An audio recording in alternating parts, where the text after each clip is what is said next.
Welcome to Mystic Wine Shop. Today I'll be making a Sazerac. Sazerac is one of the all-time classic cocktails. It's the official cocktail of New Orleans, and it's very, very old. It's gone through a few iterations. It was initially with cognac. Now, cognac is kind of brandy. If you're going to use it, my recommendation is to use at least a VSOP. There is a lot of spirit in this drink. You're going to taste it pretty clearly, so don't get a thing that you wouldn't want to drink neat. But traditionally so with rye at this point, and has been since about the turn of the last century. You want to start off with a white sugar cube, about 6 grams, so about that size.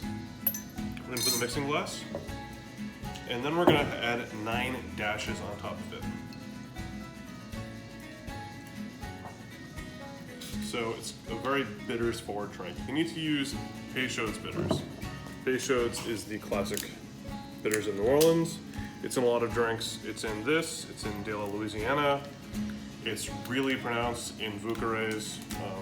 It's a really important bitter to have. Then to that we're gonna add a 1/4 ounce of water.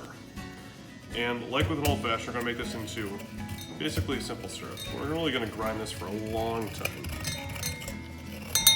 I'll make a rye one today. So you wanna dissolve all the sugar you can.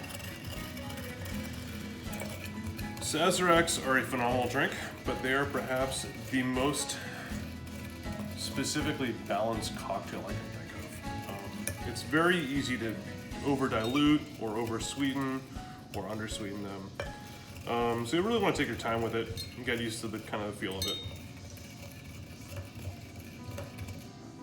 So most of the large pieces of sugar are broken up in there. Now, when I make these at home, I'll basically start this ahead of time, and I'll do all my other kind of prep work after just to get a nice solution. Then we're gonna add 3 ounces of rye to this. We're using Overholt again because it's just the mainstay of every cocktail bar I can think of. It's a phenomenal whiskey, and it's fairly priced. Now, when you make an old fashioned, you want to pour over your toddy stick to get the whiskey off. With a Sazerac, since we're trying to get as much sugar into the drink as possible, because we're using a very small amount, we want a really good balance, we're going to add it straight onto the toddy stick. Let it rest for a second. Now, one of the most important things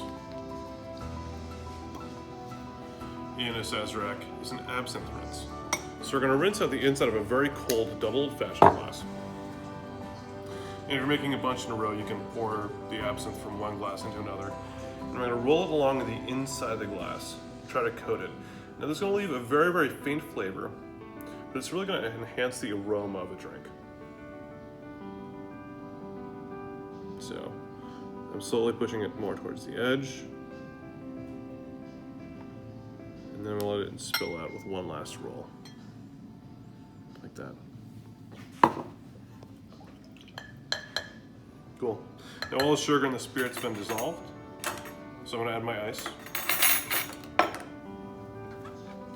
Now, you wanna dilute this a bit less than you would with any other drink.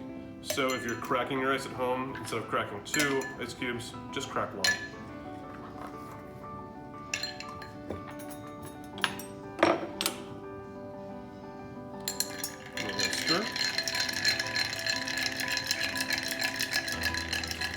At the bar I work at, every Sunday at midnight, the staff is given a Sazerac. It's called Sazerac Sunday. They kind of do like a football, cheers type thing after, and it's a really great tradition.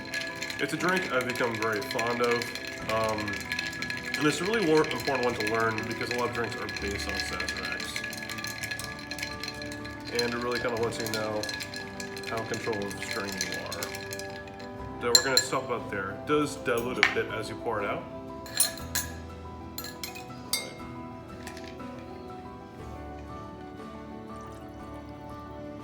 So it should be a nice kind of bright pink, whether it's with rye or cognac. That's more like permanent dilution. And then we're going to express a lemon peel onto it. We're going to discard it. If you want to add lemon peels to things like old fashions, you can. I wouldn't recommend it. With this, I would absolutely not recommend it. It really destroys the drink immediately. So that's a Sazerac. one of the all-time classic cocktails, and I hope you enjoy it. Cheers.